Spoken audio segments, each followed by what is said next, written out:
وزیر اعظم شہباز شریف کی قیادت میں بننے والی اتحادی حکومت اپنے 2 برس مکمل کرنے کے قریب ہے اور ان کا دعویٰ رہا ہے کہ اس عرصے میں ملک معاشی طور پر مستحکم ہوا ہے۔ اس کے زر مبادلہ کے ذخائر بڑھ رہے ہیں اور روپے کی قدر برقرار ہے۔ دوسری جانب حقائق پر نظر دوڑائی جائے تو پتہ چلتا ہے کہ پچھلے 2 برس میں 150 بڑے ٹیکسٹائلز یونٹ بند ہو گئے ہیں جو بڑے پیمانے پر لوگوں کو ملازمتیں دیتے تھے۔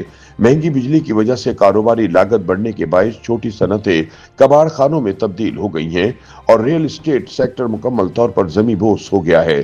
ایسے میں حکومتی دعووں اور زمینی حقائق کے درمیان ایک واضح خلیج نظر آتی ہے، جہاں ایک جانب حکومتی وزراء ملکی معیشت کی اڑان کے دعوے کر رہے ہیں، وہیں عام شہری صنعتکار اور کاروباری طبقہ خود کو شدید معاشی دباؤ میں گھرا ہوا محسوس کر رہا ہے۔ روزمرہ استعمال کی اشیاء کی قیمتیں اب بھی عام آدمی کی پہنچ سے دور دکھائی دیتی ہیں اور 1000 کے نوٹ کی حقیقی ویلیو گر کر 100 روپے ہو چکی ہے۔ ایسے میں وزیر اعظم کی جانب سے ملک میں اقتصادی خوشحالی کے دعوے کرنا سمجھ سے باہر ہے۔ گزشتہ کئی مہینوں سے حکومت کی جانب سے یہ موقف اختیار کیا جا رہا ہے کہ پاکستان ڈیفالٹ کے خطرے سے نکل آیا ہے، زر مبادلہ کے ذخائر میں اضافہ ہوا ہے اور روپے کی قدر میں استحکام آیا ہے۔ حتیٰ کہ حکومتی حلقوں کی جانب سے یہ دعوے بھی سامنے آئے کہ مستقبل میں پاکستان کو شاید IMF کا دروازہ دوبارہ نہ کھٹکھٹانا پڑے، لیکن در حقیقت اس وقت بھی $7 ارب کا IMF قرض پروگرام جاری ہے۔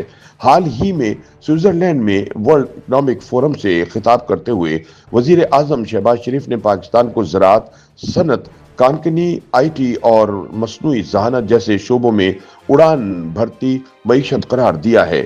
ان کا کہنا تھا کہ افراط زر کو 30% سے کم کر کے 5.5% تک لایا گیا ہے اور اقتصادی اشاریے بہتری کی نشاندہی کر رہے ہیں۔ تاہم معاشی ماہرین اور کاروباری حلقے ان دعووں پر سوالات اٹھا رہے ہیں۔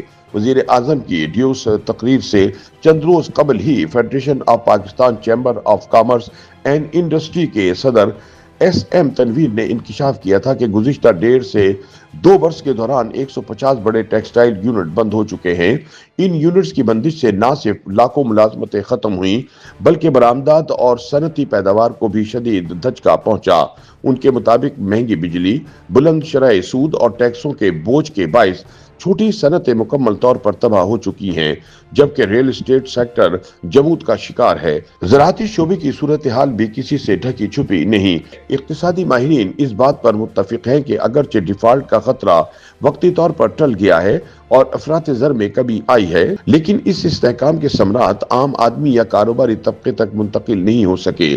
سرکاری ہاؤس ہولڈ سروے کے مطابق 2018-19 کے مقابلے میں سال 2024-25 میں تنخواہوں میں اضافے کے باوجود عوام کے معیار زندگی میں کمی آئی ہے۔ مجموعی طور پر عوام کی قوت خرید میں 15% تک کمی ریکارڈ کی گئی ہے۔ ملازمت پیشہ افراد کا کہنا ہے کہ آمدن کے مقابلے میں ان کے اخراجات کئی گنا بڑھ چکے ہیں۔ عالمی بینک اور دیگر مالیاتی ادارے بھی اس صورتحال کی تصدیق کرتے ہیں۔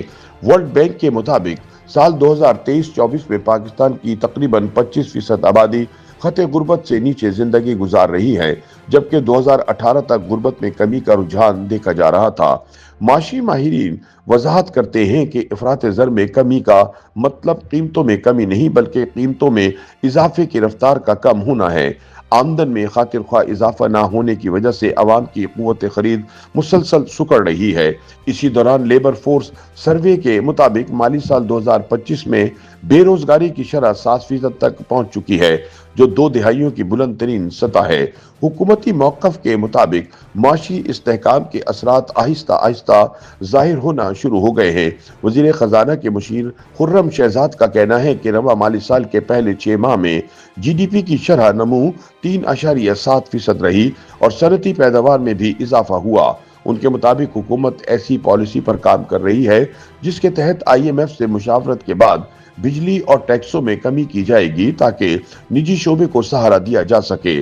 اس کے برعکس ماہرین معیشت اور سابق وزرائے خزانہ اس استحکام کو گروتھ لیس سٹیبلٹی قرار دے رہے ہیں۔ سابق وزیر خزانہ مفتاح اسماعیل کے مطابق درآمدات پر پابندیاں، بلند ٹیکس اور سخت مالیاتی پالیسیوں کے ذریعے استحکام تو لایا گیا